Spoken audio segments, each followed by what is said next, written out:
Selamat pagi, hora umum, hora umum. Nah, Alimama ini yaitu anak grupnya dari Alibaba. Aku udah cek semua nih kantornya di mana.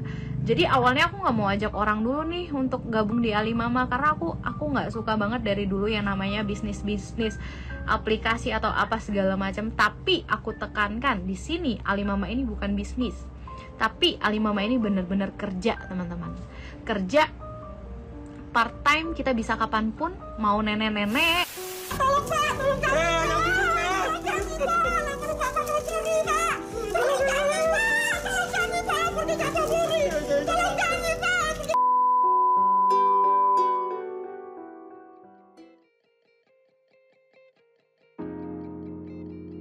Tidak ada seorang pun yang tahu bagaimana cara untuk menyebutkan secara ringkas fenomena jualan mimpi yang dapat mengumpulkan uang yang begitu banyak dalam waktu singkat, menghimpun orang-orang yang begitu bebal, spekulator, manusia tak tahu diri, tak tahu malu, yang pandir bukan main tapi berlagak jenius, yang rela mati demi membela permainan, mimpi dan semua omong kosong dari bisnis yang sebetulnya bodong. Sampai akhirnya Carlo Pietro Giovanni Guglielmo Tebaldo Ponzi atau Charles Ponzi namanya diabadikan menjadi sebuah model penipuan yang kemudian kita kenal sebagai skema Ponzi. Tapi bahkan hingga lebih dari 100 tahun istilah tersebut dikenal, skema Ponzi terus saja eksis di tengah masyarakat, digemari oleh berbagai kalangan, digandrungi oleh para pencintanya. Skema Ponzi mengubah teman jadi lawan, mengubah keluarga jadi seteru, mengubah manusia jadi hantu, dan memakan korban baru setiap hari.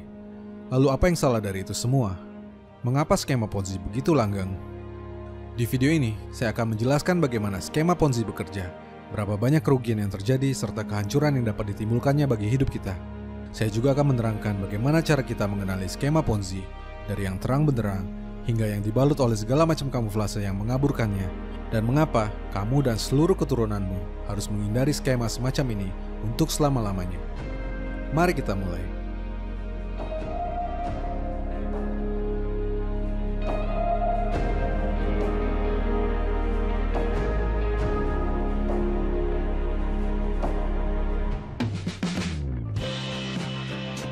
Skema Ponzi adalah modus investasi bodong yang membayar keuntungan kepada para investor dari uang mereka sendiri atau uang yang dibayarkan oleh investor berikutnya.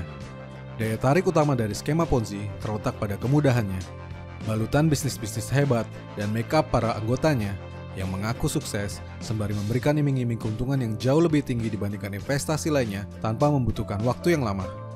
Dari Charles Ponzi hingga Bernie Madoff dan semua yang berada di antaranya atau sesudahnya, skema Ponzi selalu sukses memanfaatkan dua sisi paling lemah dari manusia, yaitu bodoh dan serakah.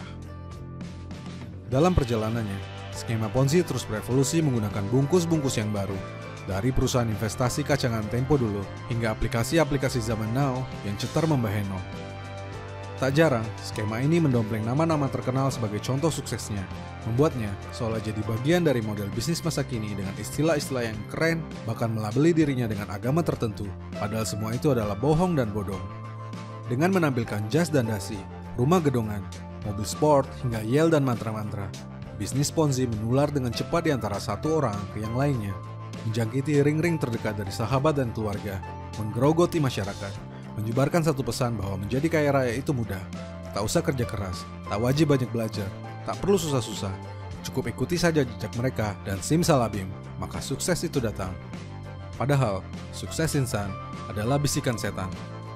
Sekarang saya akan memberikan ilustrasi bagaimana cara kerja skema Ponzi dan mengapa itu sangat berbahaya bagi kita. Good morning, everyone. I'm Katie Couric here in New York, where Bernard Madoff has just been sentenced for the biggest investment fraud in Wall Street history. 72 years old. A scam artist serving a 150-year prison sentence. Madoff pleaded guilty to 11 felony counts of securities fraud and perjury in a Ponzi scheme. Ponzi scheme. Bernie Madoff's Ponzi scheme. Ada banyak sekali produk yang dapat dijadikan media untuk membuat sebuah skema Ponzi. Dari bisnis ternak kambing sampai menonton iklan. Namun tak peduli apapun bentuknya, itu semua hanya digunakan sebagai gimmick belaka. Cuma bohong-bohong. Tak ada produk yang legit atau uang yang betul-betul diinvestasikan dalam skema Ponzi. Produk utama dari skema Ponzi adalah permainan uang atau money game yaitu modus investasi palsu yang membayarkan keuntungan kepada anggotanya dari uang mereka sendiri atau uang yang dibayarkan oleh anggota berikutnya, bukan dari keuntungan yang diperoleh dari investasi atau produk apapun.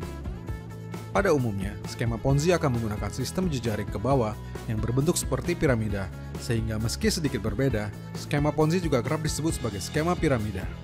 Dengan menggunakan skema seperti ini, pertumbuhan jumlah anggota akan melaju secara eksponensial sehingga dapat mengumpulkan uang dalam jumlah yang sangat banyak secara cepat.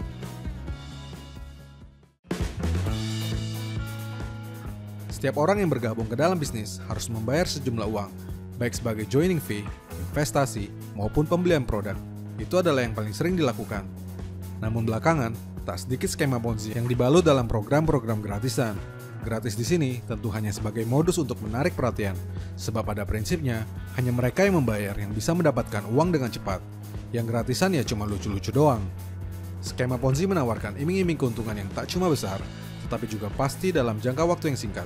Ini adalah sebuah antitesis dari investasi betulan yang memberikan imbal hasil jauh lebih kecil dan tidak pasti, bisa untung, bisa rugi. Pada awalnya, sudah pasti semua orang yang bergabung akan mendapatkan bayaran seperti yang dijanjikan.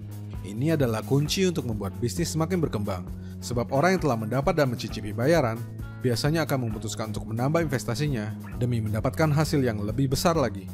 Jika ingin menambah keuntungan atau passive income, setiap peserta disarankan untuk merekrut orang lain.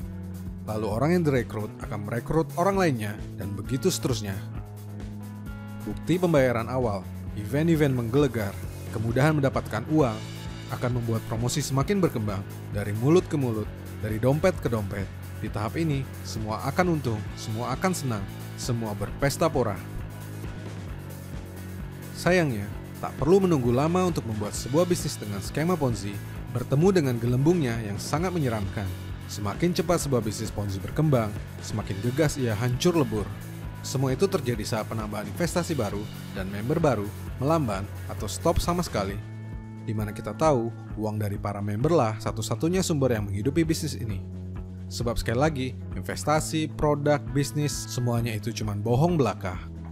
Di sisi lain, para pemilik bisnis Ponzi selalu bersiap mengambil ancang-ancang saat dana yang terkumpul sudah sangat banyak dan merasa itulah waktunya untuk membawa kabur semuanya. Ini dinamakan sebagai scam. Maka istilah yang paling sering digunakan dalam skema Ponzi adalah money game, skema piramida, dan scam bisnis.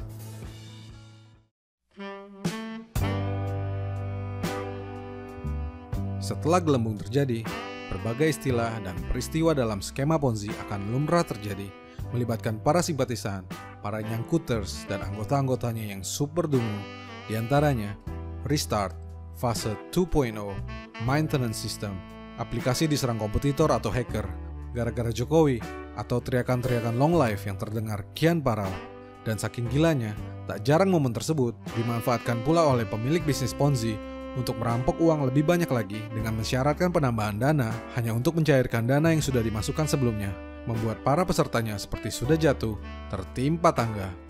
Pada akhirnya, semua peserta, terutama yang masuk belakangan, akan dirugikan dan nangis bombay. Tapi nasi sudah jadi bubur, keserakahan dan kebodohan telah menghancurkan semuanya. Dalam 10 tahun terakhir, tercatat hampir 100 triliun rupiah kerugian uang masyarakat yang timbul dari investasi bodong dan skema Ponzi di Indonesia. Tapi ia toh terus berulang dan berulang dan berulang. Lalu apa yang salah dari itu semua? Jangan-jangan bukan jumlah uang fantastis itu yang jadi kerugian terbesarnya.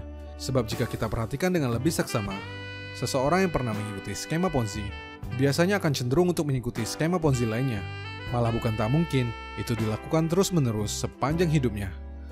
Ternyata, kerugian dan dampak buruk yang dapat diberikan oleh skema Ponzi jauh dari sekedar uang. Skema ini dapat merusak otak para pengikutnya, merangsang mental kaya instan, membuatnya jadi pecandu, sekaligus secara bersamaan mengacaukan hati nurani dan melenyapkan rasa malu serta harga dirinya sebagai manusia. Tak sedikit dari para pecandu Ponzi yang sudah mengetahui bahwa bisnis yang sedang diikutinya adalah skema Ponzi, tapi tetap saja mereka mengikutinya hanya demi mendapatkan keuntungan instan dengan taktik masuk duluan supaya tak menjadi korban. Boro-boro berpikir jika uang yang mereka dapatkan akan berasal dari kerugian orang lain, mereka bahkan tak ragu untuk mengajak orang-orang terdekatnya. Jika bisnis scam, mereka lantas menghilang, lalu muncul kembali bulan depan, mempromosikan bisnis Ponzi yang lain, seolah tak pernah terjadi apa-apa. Tentu dengan yel-yel, slogan-slogan, dan iming-iming baru yang tak kalah menggiurkan. Kan kampret. Maka, sebelum Ponzi merusak otakmu, merampas harga dirimu, menghabiskan waktumu dengan percuma, membumi hanguskan rasa kemanusiaanmu, membuatmu jadi manusia yang serakah dan luar biasa kejam, pesan saya, selalu hindari bisnis semacam ini dan jangan pernah untuk mencobanya. Sebab uang bisa dicari, tapi otak yang rusak, hati nurani yang hilang, akan sangat sulit untuk diperbaiki. So, berikut beberapa cara untuk mengenali skema Ponzi.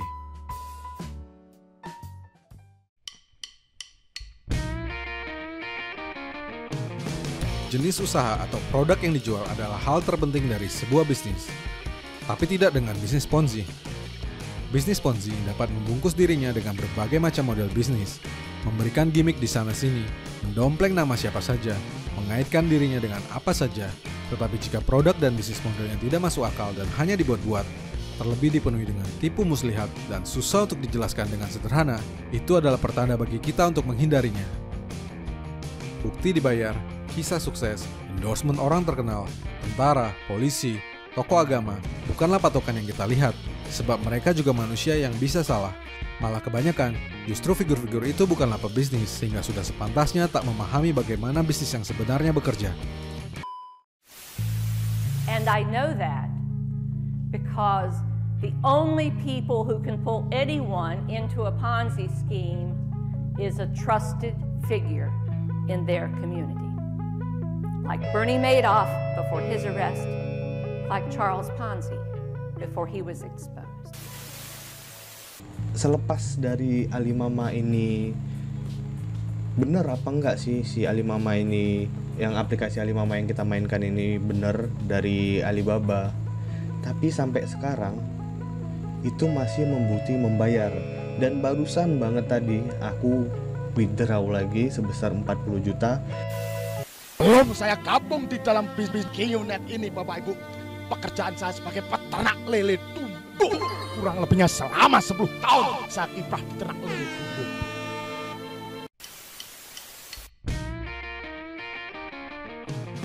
Tidak semua bisnis yang menggunakan yel-yel, gimmick-gimmick, jas dan dasi, mobil mewah, pamer kekayaan, iming-iming hasil instan, menjual mimpi adalah skema Ponzi.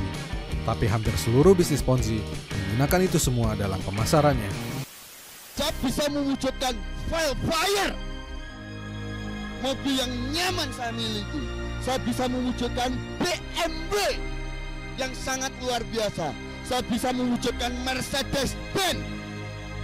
Dan saya bisa mewujudkan Hammer. Bukan hanya ini. Dan baru 1 bulan ini saya bisa mewujudkan impian saya lagi. SLK Mercedes-Benz Open Cup. Ini luar biasa menurut saya. Tidak ada satu jenis investasi atau bisnis apapun di dunia ini yang dapat memberikan pengembalian pasti dengan hasil tinggi dalam waktu yang cepat. Hanya bisnis berskema Ponzi yang dapat melakukannya. Maka jika ada bisnis yang mudah dilakukan, tetapi memberikan hasil yang pasti, cepat, dan jauh melebihi yang lainnya, maka itu adalah pertanda bagi kita untuk menghindarinya. Selain itu, rekrutmen tak boleh jadi yang utama. Referral, afiliasi, program member get member, dan sejenisnya adalah hal yang biasa dalam sebuah bisnis dan skema investasi. Namun jika itu jadi yang utama, bahkan jadi sumber penghasilan atau malah persyaratan agar bisnis berjalan, maka patut diduga ada skema Ponzi yang bersarang di baliknya. Dan last but not least, selalu ingat-ingat ini, jika sesuatu terlalu indah dan terlalu mudah untuk betul, maka itu pasti tidak betul. Saya, Rianto Astono. Saya anti skema Ponzi.